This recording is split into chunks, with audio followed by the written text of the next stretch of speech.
Olá! No programa Extra Classe de hoje, nós vamos falar sobre as consequências da atuação do homem na natureza e as mudanças climáticas. Além disso, você confere o Simpre em Movimento e a agenda da semana, com a programação do Cineclube Joaquim Pedro de Andrade.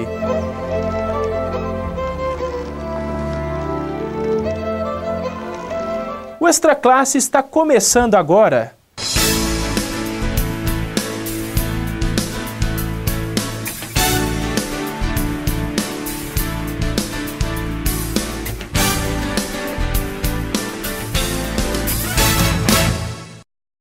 Secas extremas, inundações, tempestades.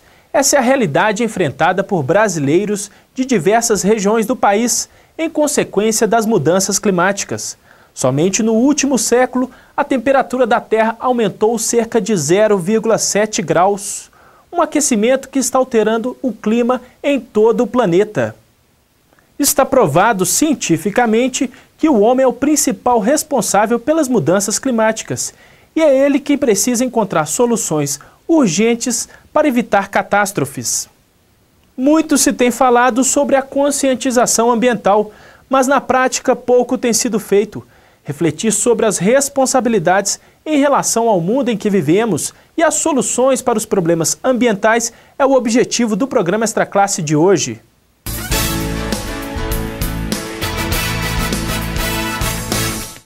Nosso entrevistado é Marco Eliel Santos de Carvalho, mestre em Ciências Sociais pela PUC, professor e diretor do Simpro Minas. Olá, Marco Eliel, tudo bem? Tudo bem, como vai? Marco Eliel, o que os especialistas têm apontado aí como os principais fatores responsáveis pelas alterações climáticas? Olha, de acordo com o IPCC, que é o painel intergovernamental sobre mudanças climáticas, 92% dessas mudanças do clima em todo o mundo é ocasionada pelas ações do homem, ou seja, ações antrópicas. E apenas 8% são, então, por questões naturais. Sim. Agora, esses impactos, os impactos dessas mudanças são sentidos em todo o planeta ou tem alguma região que está mais sujeita a sofrer com as consequências dessas alterações? Veja bem, isso até de uma certa forma, isto retrata que a questão ambiental ela tem uma ligação direta com a questão social. Para se ter uma ideia, os países pobres são 78 vezes mais assolados pelos efeitos, né, das mudanças climáticas do que os países ricos. Conforme as estatísticas feitas pelo PNUD, em cada 19 habitantes de países pobres são atingidos por secas, furacões, tufões, tsunamis por todo o mundo. Na mesma proporção, 1 para cada 1.500 habitantes dos países ricos também são assolados por essas mesmas intempéries.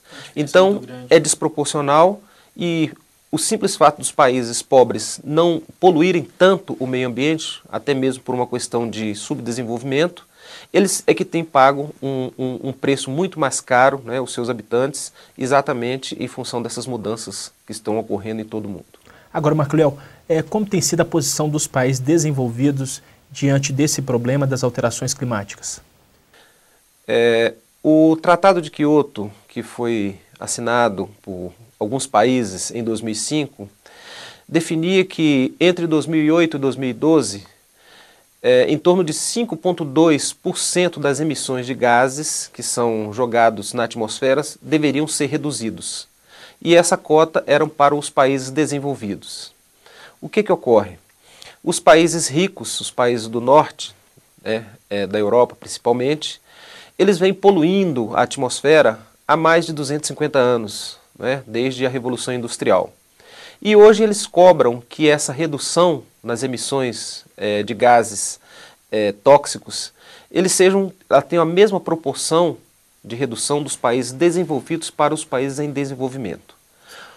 O Brasil, inclusive, encabeça uma comissão de países em desenvolvimento que discorda dessa equiparação e acredita que devemos sim fazer a nossa parte mas de uma forma diferenciada, né? Responsabilidades comuns, mas diferenciadas. Os países desenvolvidos devem ter mais responsabilidade no combate ao aquecimento global e os problemas climáticos. Certamente, inclusive nessa questão da divisão de cotas, né? de índices de redução de emissão de gases. Agora, o Brasil, Marco Leal, tem feito o seu dever de casa no que diz respeito a esse assunto? Certamente. O Brasil e a China hoje são os dois países em desenvolvimento que mais têm utilizado a energia considerada energia limpa, né? A energia que não polui e não agride tanto o meio ambiente. Porém, ainda, apesar de ter, desde 2004, o Brasil ter reduzido drasticamente o índice de desmatamento e queimadas, principalmente na Amazônia, esse desmatamento e o excesso de queimadas ainda tem sido o grande vilão do Brasil nessa questão, na relação de emissões de gases de efeito tóxico, né, na atmosfera. Então o Brasil, apesar de ter reduzido, ele ainda tem uma dívida muito grande, muito em relação aos desmatamentos e queimadas da Amazônia.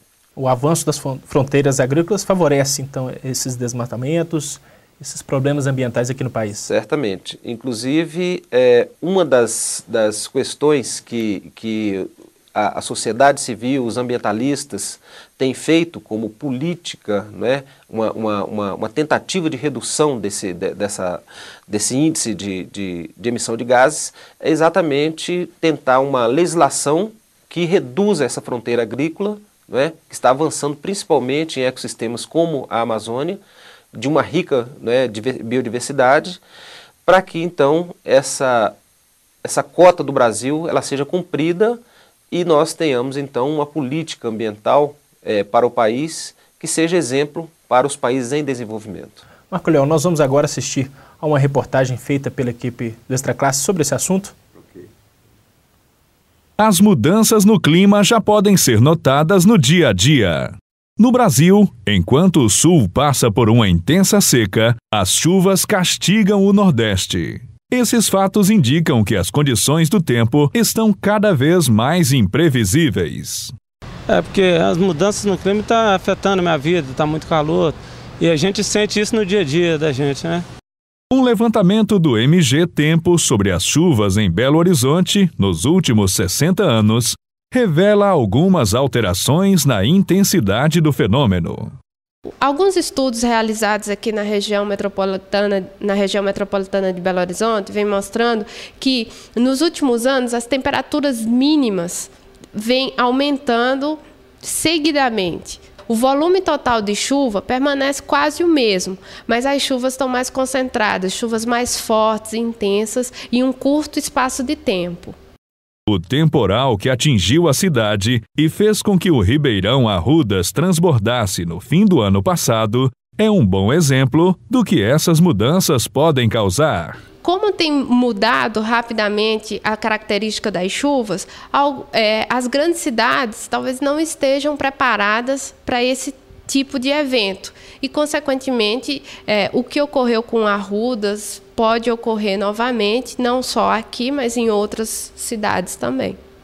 Mesmo diante deste quadro, algumas atitudes simples podem ajudar a diminuir os danos ambientais provocados pela ação do homem. O que nós podemos fazer para minimizar esses efeitos, esses gases de efeito estufa, na verdade, é ter uma organização melhor, minimizar o nosso lixo, né? Exigir dos governantes uma melhor adequação dos transportes públicos, porque cada pessoa com seu carro emite mais dióxido de carbono. Então eu sinto que o ser humano pode ajudar muito, beliscando o outro e colocando ele ativo para que ele polua menos, para que lá na frente o filho dele, o neto dele possa aproveitar mais essa coisa linda que é esse planeta Terra, que já está bem danificado.